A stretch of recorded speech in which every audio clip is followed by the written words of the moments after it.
So पहिला rule आहे मनाचा, मनाला इमेजेसची भाषा समजते, चित्रांची भाषा समजते। तुम्हाला तुमच्या जीवनामध्ये जे हवंय ते तुम्हाला तुमच्या मनाला जर सांगायचं असेल, तुमच्या अनकॉन्शियस माइंडला सांगायचं असेल, चित्रांची भाषा ही अनकॉन्शियसची भाषा आहे, ज्याच्याकडे अतिशय प्रभावी ताकद आहे। अनकॉन्शियस माइंड कोणतीही गोष्ट आतमध्ये जी स्टोअर करतो ती केवळ चित्रांच्या द्वारे करतो। हॅलो एव्हरीवन, मी Girish Joshi, international NLP trainer, business coach आणि business consultant. Welcome to the new episode of 6 rules of mind series. असं समजा तुमचा एक मित्र आहे जो जपानमध्ये आहे किंवा जापनीज आहे आणि तुम्ही मराठी भाषा बोलताय। जर तुम्हाला एखादी गोष्ट त्याला जर सांगायची असेल तर त्याला जापनीज भाषेत सांगावी लागेल। असा विचार करा, तुमचा एखादा मित्र आहे जो तमिळनाडूमध्ये राहतो, त्याला तमिळी भाषा येते।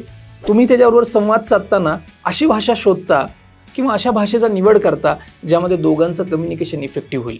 तुम्ही मराठीतूनच बोलत राहिलात आणि तो केवळ तामिळ भाषेमधूनच बोलत राहिला तर तुमचा संवाद कधीच होणार नाही। अगदी अशाच पद्धतीनं तुमच्या अनकॉन्शियस माइंड बरोबर तुम्हाला संवाद साधायचा असेल तर त्याला चित्रांची भाषा समजते। आणि जर असं असेल तर तुमच्या जीवनामध्ये जे ड्रीम्स, जे अचीवमेंट तुम्हाला करायचे, त्याचे चित्र, त्याच्या इमेजेस तुम्हाला वारंवार स्वतःला दाखवावे लागतील। चला एक एक्सपेरिमेंट करून बघूया। डोळे बंद करात आणि मी काही शब्द उच्चारेन, आतमध्ये काय क्रिएट होतंय बघा। सो डोळे बंद करू शकाल, मी काही शब्द सांगेन, त्या शब्दांसोबत काय येतंय बघा।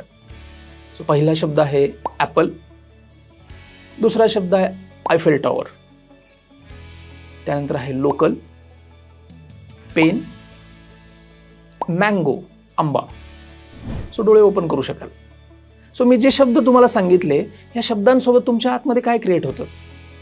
क्रिएट होत होतं ना, आतमध्ये इमेजेस क्रिएट होत्या ना की केवळ शब्द येत होते। याचा अर्थ काय?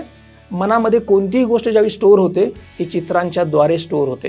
मनाची भाषा ही चित्रांची, इमेजेसची भाषा आहे। मग तुम्हाला जे काही मनाला सांगायचं आहे ते मॅक्झिमम चित्रांच्या द्वारे सांगा। सो तुम्हाला तुमच्या जीवनामध्ये जे ड्रीम्स अचीव करायचे त्याचे फोटोग्राफ्स, त्याचे इमेजेस किंवा त्याचे व्हिडिओज वारंवार तुम्ही बघा, जेणेकरून तुमच्या आतमध्ये ते स्टोअर होतील। याचबरोबर स्वतःला व्हिज्युअलायझेशनची टेक्निक शिकवात, जेणेकरून तुम्ही तुमच्या मनाला व्हिज्युअलायझेशनद्वारे तुम्हाला काय जीवनामध्ये हवंय हे सांगू शकाल। अजाणतेपणी आपण हे करतोच। अजाणतेपणी आपण त्या गोष्टींवरती फोकस देतो जे आपल्याला आयुष्यात नको आहेत, जसे की ॲक्सिडेंट, जसे की आजारपण, जसे की गरिबी। अजाणतेपणे असे चित्र बघतो आणि अजाणतेपणे आपण आपल्या जीवनामध्ये त्याच गोष्टी अट्रॅक्ट करतो। सो आजपासून हे सगळं बंद करात आणि तुम्हाला जसं जीवन जगायचं आहे त्याचे चित्र, त्याचे इमेजेस, त्याचे व्हिडिओज वारंवार मनाला दाखवा। सो आत्ता आपण बघितला मनाचा पहिला रूल। नेक्स्ट एपिसोडमध्ये आपण बघणार आहोत मनाचा दुसरा rule. Stay tune, subscribe to the channel. Thank you.